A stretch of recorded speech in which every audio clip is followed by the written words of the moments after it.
Hello, awesome artists! We're going to draw faces today.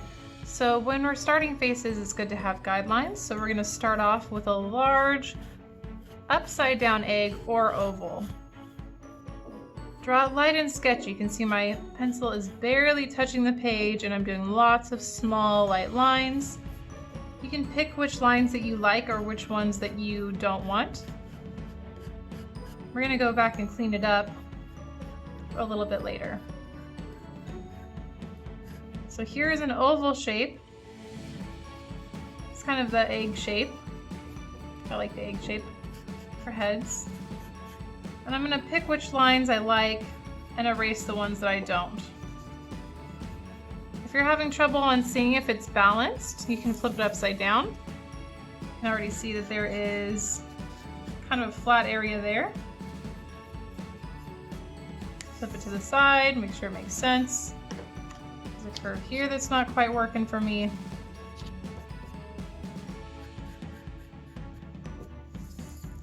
Just flip it around, kind of see how it looks.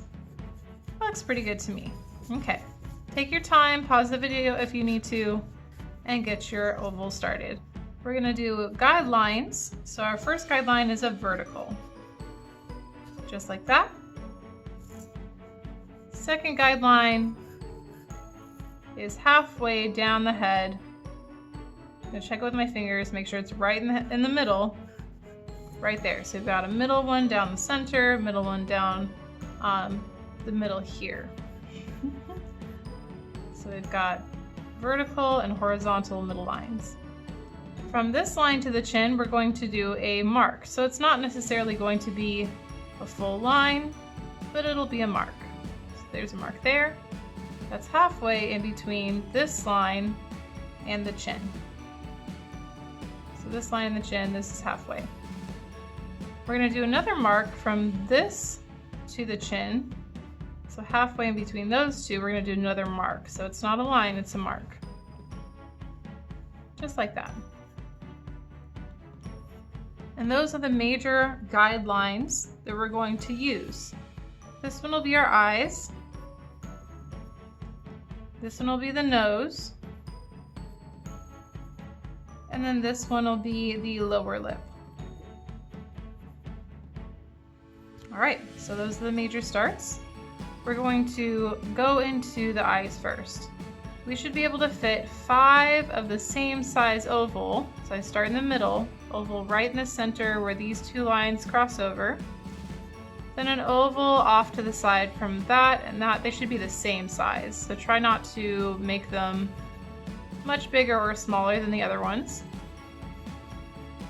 And you should be able to fit 5 of the same size oval on the horizontal split line. Whoop. My finger wanted to spin that out of my hand. So they should be about the same size. They don't need to be perfect. Once you have all 5, again, you're probably going to need to pause the video to get that. You're going to erase this middle one and the 2 side ones. So you just have 2 ovals. And you can erase the line that goes on the eye line as well. These are the eyes. So I'm not going to worry about that line coming back. We're just going to leave it like that. Most people try to make the eyes too large on a portrait. So we're going to try to make sure that they stay about this size, because if you go too big, they're going to look cartoony. We want to try to go realistic. So try to keep your eyes this size. Try not to make them any bigger. All right, moving on to the nose. Some things not to do with your nose. Don't draw a triangle. We're not going to draw the top of the nose. This looks more like a scarecrow or maybe a jack-o'-lantern. So don't draw a triangle for the nose. You also don't want to draw like the circle and then the little nose holes like that. That's more like a piggy. We're going to draw a human nose looking straight at us. So we're not going to draw the sides of it. We're just going to draw the very bottom. The very bottom of the nose is just going to be right on this little line below the eyes. I'm going to draw a curve like this. So a curve like this is kind of wide. Don't let your nose get too small. A lot of people like to make their noses really tiny, and then they look kind of like a Barbie doll where they don't have much of a nose. So do a pretty good curve. Then we're gonna do another curve that starts on the side here, and then up, and then here, and then up. This is a generalized nose. This is not everyone's, but this is a good start to shape it. Then you can focus on the nostrils that are just connected to that first curve. And you should have a nose that is about as wide as your eyes are apart. So check that and make sure that your nose is about as wide as your eyes are apart. So that's where we're gonna stop there. All the sides on your nose are done with shading, so we're gonna do that later. Let's go ahead and do our lips. So this line is connected to your bottom lip. So we're gonna stretch this and curve it up and out. So this is the bottom lip. This is not the finished face. This is just the bottom lip curve. Make sure it goes wider than your nose. Don't let it go smaller than your nose, like that. Then we're going to do our separating line for the two lips. It can curve up slightly if you want to look like you're more smiling. So this is your bottom lip. Now we need to do the upper lip. So this line of symmetry, this vertical line, I'm going to add a Cupid's bow below the middle of my nose on that line. And that's just kind of a dip down. It can be a V or a curved shape. Then I'm gonna take the top of that and bring it in and down over to the sides of my mouth. Like that. And then we have our lips. You can see one side is a little bit higher, so it looks kind of like they're smirking. If you wanted that to be more straight, you could make them look a little bit less like they're like smiling or smirking in that way. So we've got the main parts of our face on the lower part, but not on the upper part. I'm gonna go ahead and erase this middle line. We're done with that now. So let's come back to our eyes. We're gonna do the eye shape, and then I'll do the other part in another video. So the eye shape of people is different. Some people have more almond-shaped eyes. This is more of an almond shape for an eyeball, or just an eye drawing in general. Some people have more skinny or longer eyes. Some people have wider, more open eyes. So it just depends on you. These will be self-portraits, so you can look in the mirror and see what kind of shape your eyes are. My eyes are mostly almond shaped. So I'm gonna go ahead and make an almond shape. They're not perfect. That's okay. If you're worried about it, you can take your page and flip it over, compare the two, make sure it makes sense, make sure they look mostly similar, but they don't need to be the exact same. I'm gonna bring this part up a little bit higher. Then we're gonna draw the iris. The iris is the colored part of your eye. Some people have blue eyes, some people have brown eyes, some people have hazel eyes. There's all different kinds of eyes out there. I'm drawing the circles to connect to the top of the eyelid, so do not draw a circle right in the middle. If you draw a circle that's not connected to your eyelid, your person is going to look like they're scared or surprised. So let me show you what that looks like. If I draw a circle right in the center, you can see how that person looks like they're scared. As where if you were to draw this, where it's connected to the top of the eyelid and the circle is kind of cut off. So if I was to draw the entire circle, it would go up there. But I cut it off. That looks like you're more calm, which is what we want. So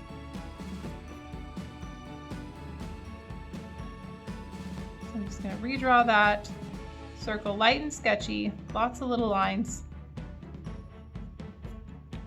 All right, let's draw the pupil. The pupil will go right in the center of the iris circle. The pupil of your eye is the hole where light goes into your eye. Make sure the spacing here and here and here are about the same. So try to make sure that it's right in the middle of your iris.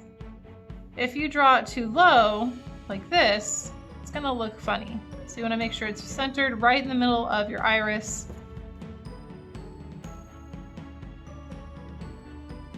And the pupil, it changes sizes depending on how much light it wants to put into your eye. So if you want to be like drawing a larger pupil, it'll seem like you're in a darker room, as for smaller ones, kind of like this, are more like a normal lit room. All right, let's go ahead and go into the next part. We need to add some parts to this to make it more realistic. Right now, our person looks a little scary. So we're gonna add a highlight here. A highlight is the shiny spot on your eye where light reflects off because they're wet. So your eyes are wet, and that's why there's that shiny part. If you don't have the shiny part, you look soulless or dead, so make sure you have that shiny part in there. We're not gonna color in those little circles. We're gonna keep those white. Then we're gonna shade a little bit darker up here towards the eyelid because your eyelid is shading your eye, kind of covers a little bit. I'm just gonna do a gradation from darker to lighter as I get lower down, because your eyelid is covering the iris up here, but down here is gonna catch more light. So like that. We could even add some texture if you wanted to, where you kind of have this sunburst lines of your muscle of your iris. So it kind of has a sunburst where the lines go out from the center pupil. Welcome back. My other drawing was cut off, so I'm restarting this one. So it is different from the first video that I did, but we're going to continue on with drawing our face. So we just did the texture in the eyes. Some people have a crease above their eye where their eyelid goes back when your eyes are open. So I'm going to draw that in there because I know that I have this eyelid crease. You may or may not have it, just depending on you. Then above that, we're going to do our eyebrow. So this is not our eyebrow, this is an eyelid crease. Give a good space, maybe like an entire eye length up or so, but a lot of people try to make their eyebrows too close. The inner corner of your tear duct is usually about where your eyebrow starts, so you can kind of see where this tear duct is. Vertically up from there is where I'm drawing my eyebrow. If you bring it too far in, it looks like you're making an angry face or a different kind of expression. So just make a happy expression, leave a good space, don't let it get too far in. If you want to make an angry face, you can pull these eyebrows down and in. If you want surprise, you can lift them up even higher. But for a happy expression, there's usually a pretty good gap in between your eye and your eyebrow. If you're concerned, you may bring them in more, a little bit more down. But there you go. So there's eyebrows. We're going to go ahead and do the ears. So the ears go from your eye line to your nose line. That seems really long, but just make sure that they don't go out too much. If you go out too much, it's going to look like this, which looks a little bit more like a monkey. So we're going to try to keep it in like that.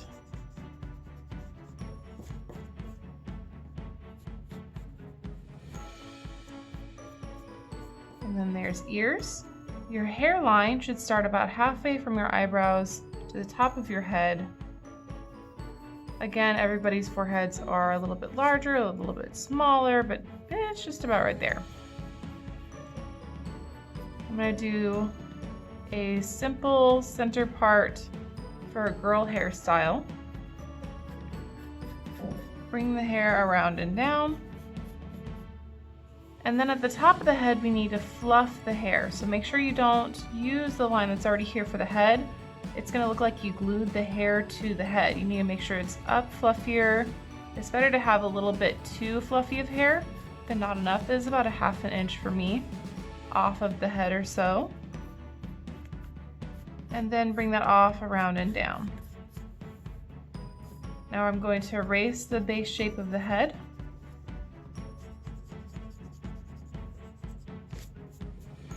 And I've got the right head shape. So my hair is fluffing off the head, and I made a little V for where the hair is connecting to your head. Then going down to the lower area, I'm going to do the neck. Make sure it's a little bit wider than you think. Most people make the necks too skinny, and then again we look more like anime characters instead of realistic. So make sure you think about the muscle and how you should have support for your neck or for your head, and kind of check where it hits you, where your neck hits your chin. Then the shoulders, kind of do lines off to the side. We can add some textures, so you can add some lines that kind of flow with your hair to give that some depth. Let that just kind of flow. We can shade the lips. The upper one should be a little bit darker. The lower one should be a little bit lighter because it's catching more light. But the upper lip is always a little bit darker because it's shadowed. And we can add a clothing line. So here's a curved line for a shirt. You can even do a double line if you want it to be a t-shirt. And then we go in for shading along the sides of the nose. I'm barely touching the page, so hold your pencil pretty far back, rub it on there, and you can add some values onto your drawing.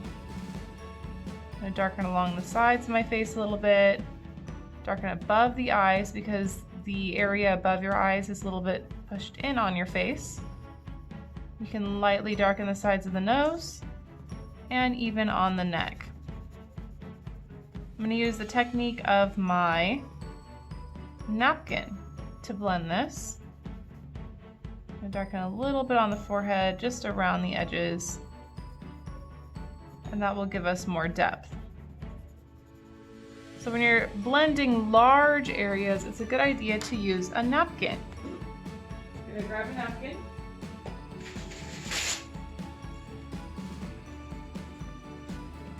Napkins are fantastic blending tools. So you don't want to use your finger because it has oils on it.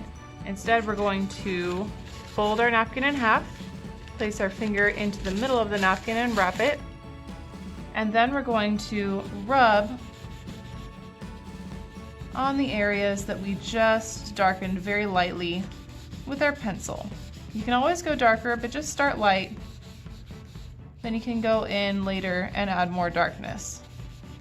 Now notice that I'm not rubbing where the light areas are. That's because this has graphite on it. If I put it on the light areas, everything will turn the same color gray. So you want to avoid going into those areas. Here you can see a smudge where it's darker right there. That's because my hands have oils on them, and when I was holding my page to draw, I left some oil there. So the best option is to lighten it very lightly with your pencil, just barely touching it. But it's never going to fully go away. That's still going to be there. So it's important when you draw these, you have clean hands.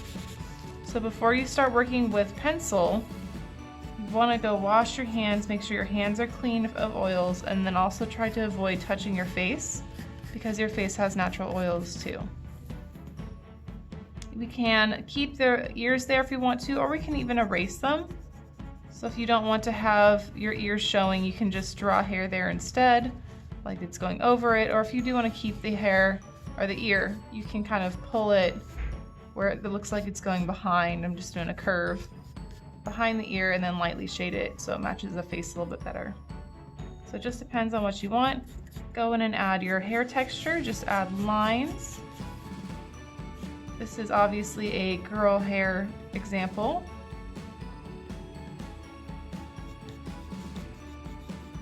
You could also draw your hair if it's shorter, whatever your hairstyle is. So this is our practice version. From here, you're going to be creating your very own version of a self-portrait. You will need a mirror. You're going to draw yourself to the best of your ability. So now that you've practiced all of the basic shapes, you can start going in and making it look like you. So maybe you have some lashes, trying to attach your lashes directly to the eye line, but a little bit above it. So you can add some small lashes if you want to. The more lashes that you add, the more it looks like you have makeup on. So if I pressed harder and I did longer lashes, it looks like I have some kind of makeup on. But if you don't wear makeup, try to go a little bit more natural. All right, thank you very much. I hope you have a wonderful day. Please let me know if you need any help with these drawings, and we will see you later.